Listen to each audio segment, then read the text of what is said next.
नमस्कार दोस्तों, आप सभी का मेरे नए YouTube channel Shri Ram academy पर बहुत बहुत स्वागत है। मेरा नाम राजीव कुमार है। मैं इस चैनल के माध्यम से आपको fundamental of accounts at tally को बिल्कुल आसान भाषा और व्यवहारिक उदाहरणों के साथ पढ़ाने वाला हूँ। दोस्तों, अकाउंट्स और टैली बहुत से विद्यार्थियों को मुश्किल लगते हैं, लेकिन अगर सही तरीके से और बेसिक्स से समझाया जाए तो यही विषय आपकी सबसे बड़ी ताकत बन सकता है। इसी सोच के साथ मैंने इस चैनल की शुरुआत की है। आपको मेरे इस नए चैनल पे मिलेगा अकाउंट्स के सभी बेसिक कंसेप्ट्स, टैली की step by step practical entry, exam और जॉब ओरिएंटेड तैयारी और आपको हर सवाल का आसान समाधान। अगर आप क्लास 11-12 या बी कॉम या एम कॉम या सी ए फाउंडेशन या टैली सीखना चाहते हैं तो यह चैनल आपके लिए बहुत उपयोगी होने वाला है। तो दोस्तों, अगर आपको अकाउंट्स और टैली को बिना डर के कॉन्फिडेंस के साथ सीखना है तो इस चैनल को सब्सक्राइब और वीडियो को लाइक करें और अपने दोस्तों के साथ शेयर जरूर करें। तो चलिए सीखने की इस नई यात्रा को आज से ही शुरू करते हैं। धन्यवाद। जय हिंद। चलिए, तो सबसे पहले आज हम बिना देर किए हुए आपको अकाउंटिंग के बेसिक्स के बारे में आपको बताने जा रहे हैं। सबसे पहला यहाँ पे आपको टॉपिक दिया गया है बुक कीपिंग। बुक कीपिंग का हिंदी मीनिंग होता है पुस्त पालन। देखिए, इसके बारे में आपको बताया गया है, book keeping is the art of recording business transaction in A systematic manner. Book keeping क्या है? एक आर्ट है, मतलब एक कला है जहां बिजनेस के ट्रांजेक्शन्स को, बिजनेस ट्रांजेक्शन्स कहने का मतलब है बिजनेस में जो भी लेन देन होता है वो एक सिस्टमैटिक मैनर में यानी एक विधिवत रूप में हम लोग उसको लिखने का काम करते हैं। नेक्स्ट है, book keeping is the science and art of correctly recording in the books of accounts of all those business transaction that result in the transfer of money और मनीज वर्थ। बुक कीपिंग एक विज्ञान और कला है जहां हम business के सभी ट्रांजेक्शन्स को, रुपए चाहे वो रुपए पैसे के रूप में लेन देन हो या फिर किसी वस्तुओं का लेन देन हो, जब सही सही उसको अपने बुक्स ऑफ अकाउंट्स में हम लोग लिखते हैं, लिखने की प्रक्रिया को ही हम लोग बुक कीपिंग के नाम से जानते हैं। जैसा कि हम लोग जानते हैं कि कोई भी काम हम लोग बिना किसी उद्देश्य के नहीं करते, यानी हर काम का एक खास उद्देश्य होता है। उसी तरीके से बुक कीपिंग का भी कुछ खास उद्देश्य है। जैसे पहला उद्देश्य आपको बताया गया, book keeping is provides a permanent record of each transaction. Book keeping क्या है? हमारे बिजनेस के सभी लेन देन का एक परमानेंट यानी एक स्थायी रिकॉर्ड होता है।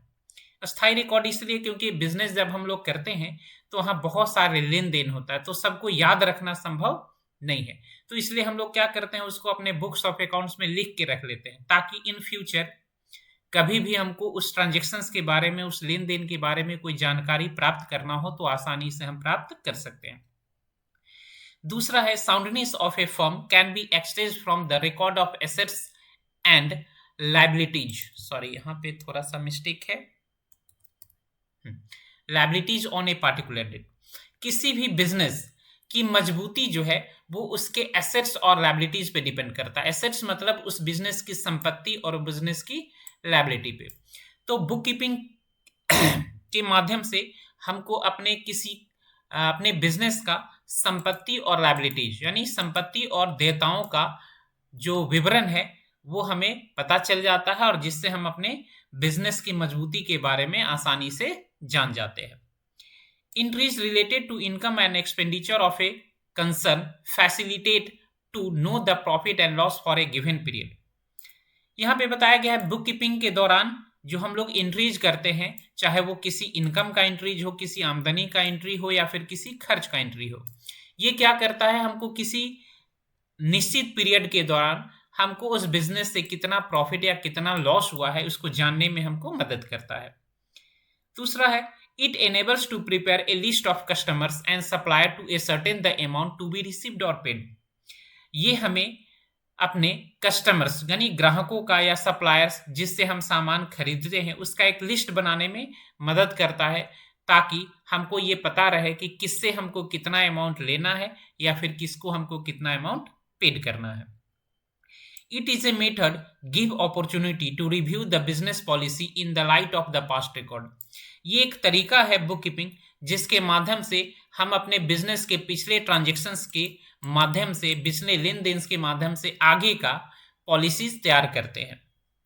Amendment of business laws, provision of licence, assessment of taxes etc are based on the records.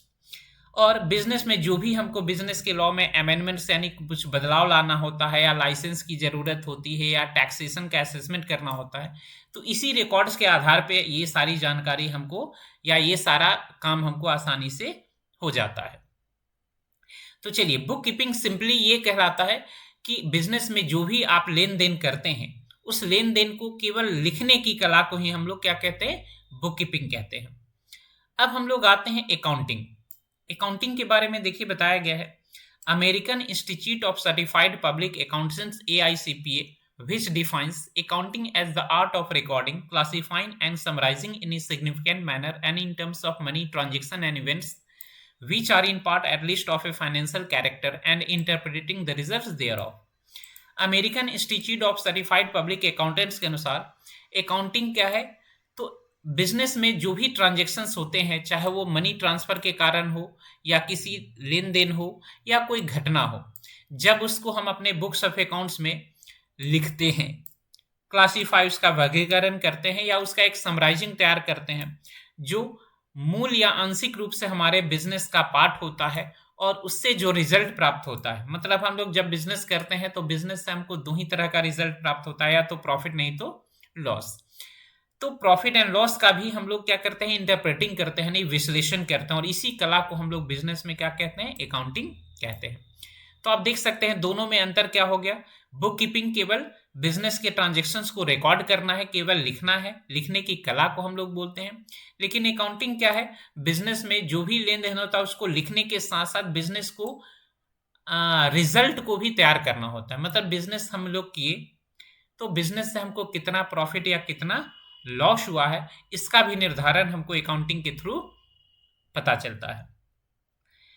Objective of accounting, accounting का उद्देश्य, यहाँ पे भी देखिए अकाउंटिंग के कुछ उद्देश्य दिए गए हैं। जैसे बताया गया, objectives of accounting may differ from business to business depending upon their specific requirements.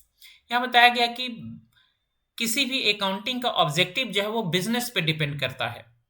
जैसे आपको बिजनेस किस टाइप का बिजनेस है, किस तरह का रिक्वायरमेंट है, उसके अनुसार अकाउंटिंग जो है वो हर बिजनेस के लिए अकाउंटिंग का उद्देश्य जो है वो अलग अलग होता है।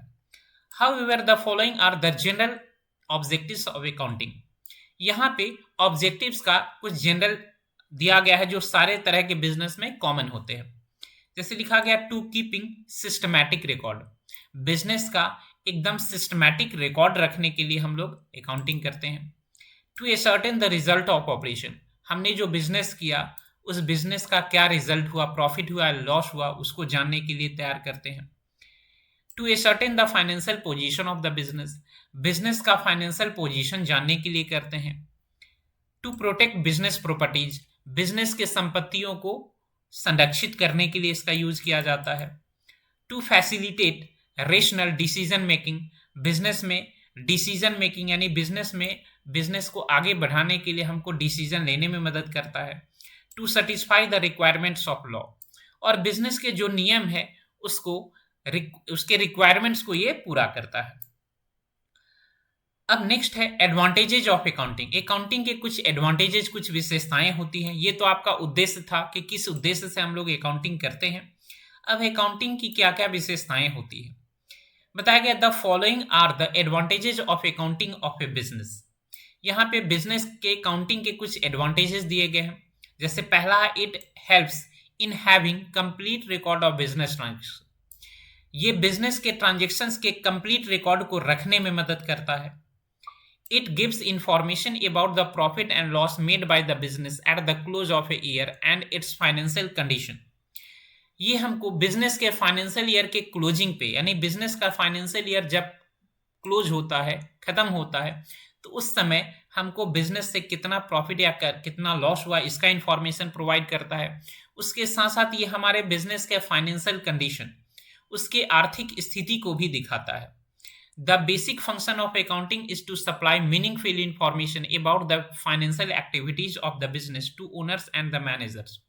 इसका मेन बेसिक फंक्शन क्या है, ये हमको बिजनेस का एक अर्थपूर्ण सूचना प्रोवाइड करता है जो बिजनेस के फाइनेंशियल एक्टिविटीज से रिलेटेड होता है, चाहे वो बिजनेस का ओनर से रिलेटेड हो या फिर बिजनेस के मैनेजर से रिलेटेड हो। It provides useful information from making economic decision. ये हमको बिजनेस में इकोनॉमिक यानी आर्थिक डिसीजन लेने में भी मदद करता है। It facilitate comparative study of current year profit sales expenses with those of the previous years. ये हमको पिछले साल की तुलना में इस साल मेरे बिजनेस को कितना प्रॉफिट, कितना सेल्स या कितना खर्च हुआ, इसको कंपेयर करने में यानी इसका तुलनात्मक अध्ययन करने में भी हमको मदद करता है। It supplies information useful in judging the management's ability to utilise enterprise resource effectively in achieving primary enterprise goal. ये हमको ऐसा इंफॉर्मेशन प्रोवाइड करता है जिससे हम अपने मैनेजमेंट्स की एबिलिटी को यूटिलाइज करते हैं अपने बिजनेस के प्राइमरी गोल को प्राप्त करने के, यानी अपने बिजनेस के प्राथमिक लक्ष्य को प्राप्त करने के लिए। It helps in complying with certain legal formalities like filing of income tax and sale tax return. ये हमको इनकम टैक्स रिटर्न फाइल करने में या सेल टैक्स रिटर्न फाइल करने में जो जो लीगल इंफॉर्मेशन की ज़रूरत होती है उसको ये जानने में या उसमें मदद करता है। If the accounts are properly maintain the assessment of taxes is greatly facilitated. और यदि मेरा बिजनेस सही ढंग से मेंटेन रहता है, यानी हम अपने बुक्स ऑफ अकाउंट्स को सही ढंग से मेंटेन करते हैं, तो हमको अपने टैक्स का असेसमेंट करने में कोई परेशानी नहीं होती, आसानी से हम लोग अपने टैक्स का असेसमेंट कर लेते हैं। तो आज की क्लासेस में हम लोगों ने बुक कीपिंग के बारे में जाना कि बुक कीपिंग क्या होता है, बुक कीपिंग के क्या क्या उद्देश्य होते हैं, किस उद्देश्य से हम लोग बुक कीपिंग करते हैं, अकाउंटिंग बुक कीपिंग से किस तरह अलग होता है, उसके क्या उद्देश्य होते हैं और उसके क्या क्या एडवांटेजेस होते हैं। चलिए, तो आज का क्लासेस हम यहीं पे समाप्त करते हैं। नेक्स्ट वीडियो में हम आपको इसके आगे की जानकारी प्रोवाइड करेंगे। आज के लिए यहीं तक, धन्यवाद, थैंक यू, जय हिंद,